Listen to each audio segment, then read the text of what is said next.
At ang aking susunod na napiling poem ni Dr. Jose Rizal ay ang Kundiman. Ayan po, ang kundiman. Bakit ko nga po ba rin ito napili? Ang kundiman ay nagsisimbolo, ang kanyang poem na ito ay nagsisimbolo ng kanyang ang pagmamahal, ang pagiging loyal, at higit sa lahat, pagmamalasakit sa ating inang bayan.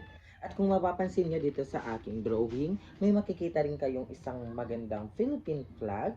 Kanina, meron din kayong nakitang Philippine flag sa itaas. At mga piyesta kung saan tayo'y nakakaranas o ginagawa natin isang tradisyonal. Meron din tayo ditong Philippine egg, a Philippine eagle rather, and meron din tayong tarsier na may puno ng nyog. So bakit ko nga ba ito napili? Dahil ito ay nagsisimbolo ng pagmamahal, pagmamalasakit niya at nagpagmamalasakit niya at higit sa lahat ang kanyang mabuting pusong inalay dito sa poem na ito o sa ating bayan. Dahil kung alam nyo po, yung kundiman, ang kanyang first stanza ay tunay ngayong umid. Yaring dilat puso, sintay umiilag, tuway lumalayo. Bayan palibhasay lupig at sumusuko sa kapabayaan ng turong ng puno.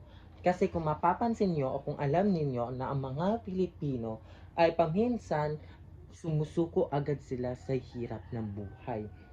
At hindi nila na-appreciate ang pagmamahal sa bayan o sa ating kultura.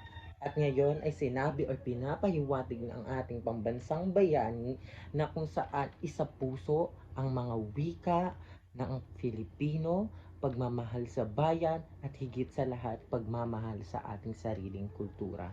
Kaya't ito ang aking napiling poem, ang Kundiman. Maraming salamat.